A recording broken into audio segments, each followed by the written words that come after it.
Hi friends, welcome to our channel. This video is sponsored by Educost. Educostோட website link description பாக்ஸில் கொடுத்துருக்கேன். நீங்கள் visit பண்ணி கோர்ஸில் ஜாயின் பண்ணி பெனிஃபிட் அடைஞ்சிக்கோங்க. இப்போ வந்துட்டு நம்ம சிக்கன் ஃப்ரை எப்படி பண்ணுறதுங்கிறத பார்க்கலாம். அதுக்கு முன்னாடி எஜுகோஸ்ட் பற்றி சின்ன ஒரு வீடியோ கிளிப்ஸ் பார்க்கலாம். வாங்க பார்த்துட்டு வீடியோ பார்க்கலாம். The struggle to find courses that truly speak your language, it's finally over. Welcome to EduQuest, where learning is made just for you. At EduQuest, we bring you a wide range of online courses, from career building programs to skill boosting masterclasses, all in your regional language. Because we believe language should never be a barrier to success. Our courses are tailor-made after understanding what today's learners really need. So why wait? Start learning the smarter, simpler way only with EduQuest. Visit eduquest.courses and explore your next course today. And hey, don't miss out on our exciting offers and promotions. எண்ணெய் சட்டி heat ஆகட்டும். ஒரு 3 spoon oil சேர்த்துருக்கேன். Heat ஆகட்டும். 2 spoon சோம்பு add பண்ணிக்கலாம். எண்ணெய் heat ஆனோன்னு போட்டால் நல்லா பொரிஞ்சிடும். அது கூட ஒரு 5 பட்டை மிளகாய் கட் பண்ணி சேர்த்துருக்கேன் உரப்புக்காக. நீங்கள் உங்களுக்கு உரப்பு அதிகமாக தேவைப்பட்டுச்சுன்னா இன்னும் கூடுதலாக சேர்த்துக்கோங்க காரம் வேணும்னா. அது கூட நான் 1/2 கிலோ போன்லெஸ் சிக்கன் ரெடி பண்ணி வச்சுருக்கேன்.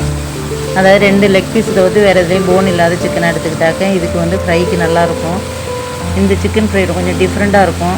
அதிகமாக ஜாமான் எதுவும் ஆட் பண்ணாமல் சிம்பிளாக கம்மியான இன்க்ரீடியன்ஸை வச்சு ரெடி பண்ணுறது செம்ம டேஸ்ட்டாகவும் இருக்கும், டிஃப்ரெண்ட்டாகவும் இருக்கும்.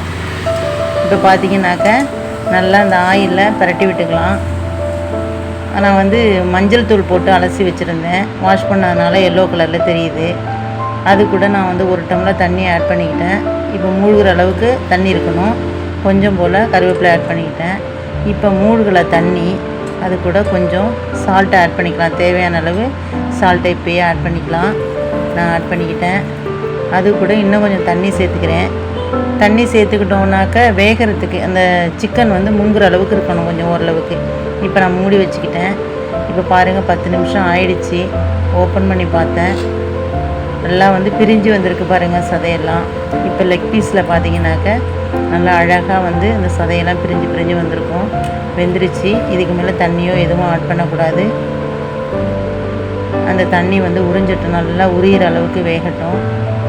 திரும்பி மூடி வச்சிடலாம். இப்போ ஒரு 8 நிமிஷம் ஆகட்டும். பாருங்கள் தண்ணியெல்லாம் சுத்தமாக உறிஞ்சிடுச்சு. உறிஞ்சிட்டு அந்த எண்ணெய் நம்ம 3 ஸ்பூன் எண்ணெய் ஊற்றினோம் இல்லையா, அந்த எண்ணெய் தெரியுது பாருங்கள். சிக்கன் எண்ணெயை இழுக்காது. இப்போ பார்த்தீங்கன்னாக்கா இந்த பட்டை மிளகாயோட காரம், உப்பு, சோம்போட டேஸ்ட், அந்த வாசனை, இது 3 தான் இதுக்கு ஹைலைட்டு. கருவேப்பிலை இது இப்போ டேஸ்ட் பண்ணி பார்த்தீங்கன்னா அவ்வளோ செம்மையாக இருக்கும். பாருங்கள், பார்த்தா அந்த பட்டை மிளகாய் அப்படியே அழகாக அந்த சிக்கன் மேலே பட்டு எவ்வளோ அழகாக தெரியுதுன்னு. பார்க்கவே கோல்டன் ப்ரௌனில் செம்மையாக இருக்குல்ல, நாக்கில் எச்சு இருக்குல்ல, செம்மையாக இருக்குங்க. நீங்களே இதே பக்குவத்தில் ரெடி பண்ணி நான் சொன்ன மெத்தடில் செஞ்சு பாருங்கள். செம்ம டேஸ்ட்டாக இருக்கும். இப்போ பார்த்தீங்கன்னா இதுக்கு வேறு எந்த மசாலா ஐட்டமும் ஆட் பண்ணக்கூடாது.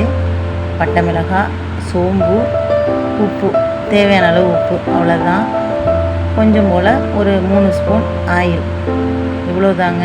கரெக்டாக வச்சு சிம்லேயும் ஹை ஃப்ளேம்லேயும் மாற்றி மாற்றி வச்சு சரி பண்ணிக்கணும், வேக வைக்கணும். அப்போ பார்த்தீங்கன்னா இந்த பக்குவத்துக்கு வந்துடும். டேஸ்ட் பண்ணி பார்த்தீங்கன்னா செம்மையாக இருக்கும். தேங்க்ஸ் ஃபார் வாட்சிங் ஃப்ரெண்ட்ஸ். மேலும் இது போல் சமையல் குறிப்பெல்லாம் ரொம்ப ரொம்ப சிம்பிளாக செய்கிற சமையல் குறிப்பெல்லாம் பார்க்கணுன்னா என்னோடய சேனலை சப்ஸ்கிரைப் பண்ணி பக்கத்தில் இருக்கிற பெல்லைக்கான ஆல் ஆப்ஷன் ப்ரெஸ் பண்ணிக்கோங்க. முடிஞ்சால் லைக் பண்ணுங்கள், உங்கள் ஃப்ரெண்ட்ஸுக்கெல்லாம் ஷேர் பண்ணுங்கள். பிடிச்சிருந்தால் நம்ம சேனலை கண்டினியூவாக பார்த்து எனக்கு சப்போர்ட் பண்ணுங்கள். திரும்பவும் நன்றி சொல்லிக்கிறேன். தேங்க்ஸ் ஃபார் வாட்சிங் ஃப்ரெண்ட்ஸ்.